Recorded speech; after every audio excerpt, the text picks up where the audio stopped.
एक मिनट, आप मुझे कह रहे हैं महंगाई का प्रदर्शन हमें जयपुर जाके करना पड़ा। वाह सर, यहाँ पर कर लेते हैं आप परमिशन के बिना ऐसे ही, क्योंकि तब कोई शायद आपको पूछ नहीं रहा था।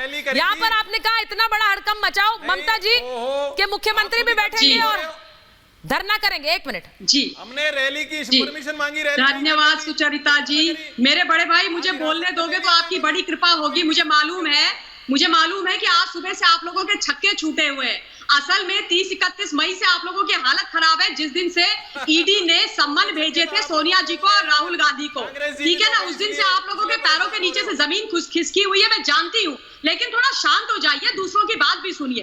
पहले तो आप ये गाना सुन लीजिए जो राहुल बाबा के लिए 2 लाइनें मेरी तरफ से समर्पित है कि तुम इतना जो घबरा रहे हो, कौन सी चोरी है राहुल बाबा जिसको छुपा रहे हो। सांच को आंच क्या, प्रत्यक्षम किम प्रमाणम, ये सारी कहावतें आपने सुनी होंगी, हमारे देश की ही है।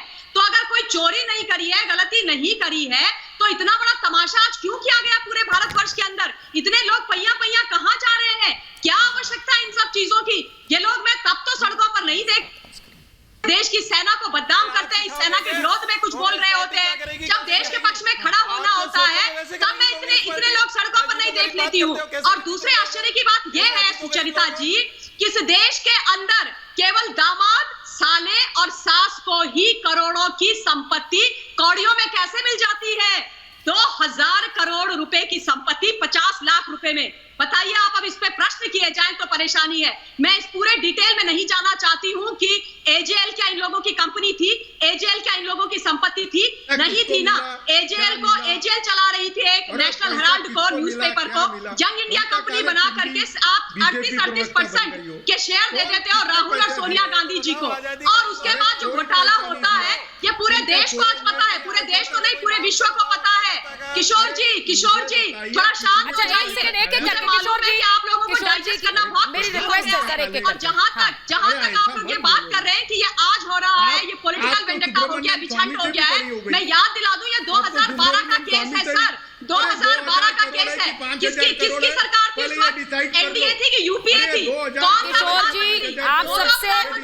किशोर जी, आप सबसे अनुभवी हैं इस पैनल पर, प्लीज मुझे क्यों मजबूर कर रहे हैं कि मैं आपसे कहूं कि मैं आपका फेडर डाउन करूं? सर मत करिए ऐसे, सर मत करिए ऐसे, एक एक करके बात करेंगे सर। नहीं किशोर जी प्लीज।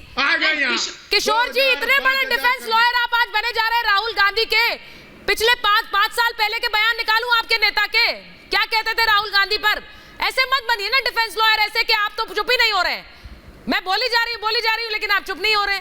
इतने बड़े डिफेंस लॉयर नहीं है सर, आप सब जानते हैं, इसीलिए आप मत बोलिए। बात सिर्फ इसकी हो रही है आपके। ठीक है, मैं आपसे उल्टा सवाल पूछती हूँ, आपसे सुन लीजिए। एक मिनट पहले ये डिसाइड कर लेना सर। किशोर जी, अच्छा ठीक है, मैं एक सवाल आपसे पूछ रही हूँ, सुनिए मेरी बात। बिका ना कुछ हुआ, झूठ बोलते हैं ये लोग। ठीक है, झूठ बोलते हैं, ठीक है, झूठ बोलते हैं। आप मुझे बात बताइए, आपके नेताओं, प्रीति जी एक मिनट रुक जाइए, एक minute. I just ask one question. बोलने ही नहीं देते किसी को सुचरिता। मैं इनके बारे में बोली नहीं, मैं कभी किसी के बारे में नहीं बोलती हूँ। ठीक है, सोनिया गांधी जी के ऊपर अगर कुछ बोला जाए तो इन लोगों की पूंछ में आग क्यों लग जाती है? मुझे तो यही समझ में नहीं आता है। सच सुनने की आप लोग मादा क्यों नहीं रखते हो? आप किशोर जी देखिए, बड़ा समय का खेल है कि आज सोनिया गांधी के डिफेंस लॉयर हैं किशोर तिवारी, वो भी बोल रही है सोनिया गांधी पर, आप कितने उत्तेजित हो रहे हैं। अब एक बात बताइए, आपके नेताओं को भी ईडी ने समन किया, आप खुद ही कह रहे हैं, तो आपकी क्या? एक मिनट सुनिए मेरी बात, सवाल सुनिए पहले। किशोर जी प्लीज, अब मैं आराम से पूछूंगी, नहीं मैं बहुत आराम से आपसे बोल रही हूँ। ईडी ने आपके नेताओं को भी बुलाया, क्या पूरी पार्टी सड़क पर आ गई?